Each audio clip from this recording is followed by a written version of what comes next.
fasting and bodies. Here, I'm going to try and get this in, because I know that you all need to get down to Long John Silver's or whatever, right? I'm joking. I'm joking. Next Sunday's Laughter Sunday, so you better come ready to laugh, okay? And even at dumb jokes. So, here's this word about fasting, and I think it's worth spending a little bit of time unpacking that, because many people have questions about it, and that's fair. Fasting, what are we talking about? Obviously, we're in Lent. There's misconceptions, misunderstandings about fasting. So, I'm going to give you a couple quick thoughts about that to help you, to help me, to understand it, to be reminded of it. Jesus said, when you fast, and he's talking about self-denial. Self-denial. About denying ourselves something we want, but we probably don't need. Make sense so far? He's talking about self-denial, but I think for most of us, we hear about fasting, and we don't like to hear that because our inner 2-year-old comes out. You know what I'm saying? No offense to 2-year-olds, all right?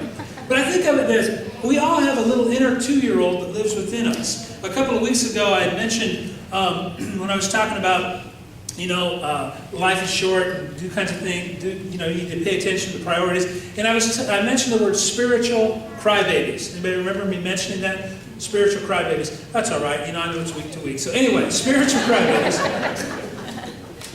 Spiritual crybabies, a couple of people asked me about that. They said, what do you mean? And I said, well, I mean in general, people that take the name Christian, say, I'm a Christian, I'm a church member, but they wham-wham cry every time they don't get their way in the church. You with me? And pastors smarter than me have said, life's too short to pastor to worry about spiritual crybabies, because spiritual crybabies will steal the life of and the creativity of your pastor. Make sense?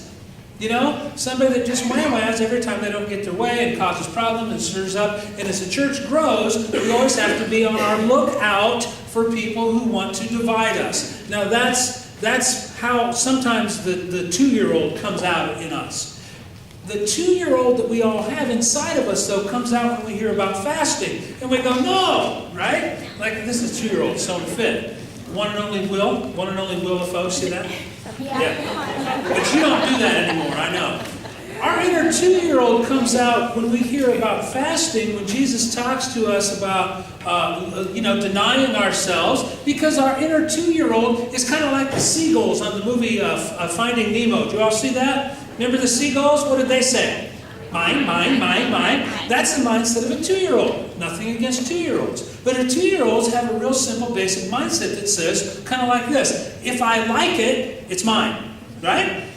And if you have it in your hand, other 2-year-old, and I like it, it's mine. And we're going to fight over it. If you set it down, it's mine. And if you try and take it away from me, since it's mine, and you try and take it, that. Makes sense? So we hear this word from Jesus about fasting and denying ourselves, and our 2-year-old comes out and says, whoa, no, I don't like that message. I don't like it. Denying ourselves. But I remind you, Jesus calls us to fast not just as some mindless, oppressive pursuit, not just as a jump through the hoops thing that'll give you 10 points in the big book in the sky. It's not that at all. Fasting is deeper. And again, it's worth putting your mind around that a little bit this morning and growing closer to God. It all fits into this message of thriving. How do we get there? Well, Jesus said when you fast, he's talking about things like this, about practicing self-discipline. That's one of the reasons why you would fast from something. Self-discipline. There was a test I read about that was done in some college or university, and they had people practicing self-discipline and self-denial, and another group that didn't. And then they gave them some other task to do, and the people that practiced self-discipline performed better. And I can't remember the study anymore, but it was about disciplining yourself, talking to yourself, keeping yourself in line and in order. That's what fasting is. It's self-discipline. Some of you have to practice self-discipline on Sundays when you walk in here and there's a big table back there loaded with brownies, right? Self-discipline says, I would like to have 10, but I'll just have 1. I would discipline myself. It's strongly related to self-control. Fasting is about self-control. Control yourself. Get yourself under control. That's what fasting is. Again, what I hope is going through your mind is, what kind of things should I be fasting from? Where can I practice this self-control? That's what Jesus meant. The third thing that fasting is about, it's about relying upon God.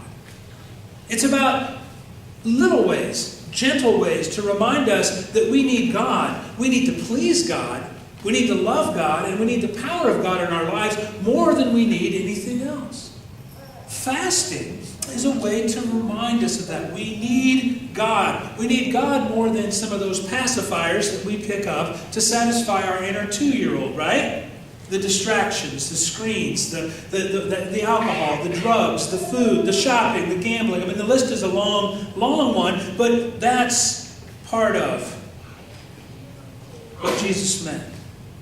When he said, when you fast, when you practice self-discipline, when you intentionally practice fasting from something that stands between you and God, when you fast, make that between you and God. It's a call from Christ to get control of your life. It's a call from Christ to get control and to have some order and some discipline. I realize that this still may seem ambiguous, or it may seem not real world to some folks. So this week I had to think about this. How do we understand this call to fasting? And not make it just an empty ritual, not just some mindless pursuit. What I thought about was, how many of you have ever had surgery? Had surgery? I've had surgery, had knee surgery. And you go in and you get anesthesia, right? Did I say that right? Anesthesia? Anesthesia. They put you under. You go to sleep. Now, what's one of the rules? What's one of the rules if you're going to have surgery? What do you have to do before you have surgery? See, a lot of people, we get this. But I was looking at it and saying, well, why? Why? Why is there this, I got behind it, a preoperative fasting? What's the point of that? So I had to research it, and of course you can find anything on the internet, and if you read it on the internet, it's true, right? Used to be TV, now it's the internet. But I did read up on preoperative fasting because I had a question, because I wanted to understand it. Why? What's the point of this? Why do you have to fast before you go in and have surgery? Well, it's real simple. Once I read about it, it's you need to stop eating and drinking, no water, no Mountain Dew, no soda crackers, no ribeye steak 12 hours or more before you have surgery, because if you don't, when you go under, you could choke and die. How about that for a reason? It's called pulmonary aspiration. That makes me sound smart to say it, but I am married to a speech-language pathologist. Okay? Aspiration, how most of us understand aspiration, is if you take a drink of water,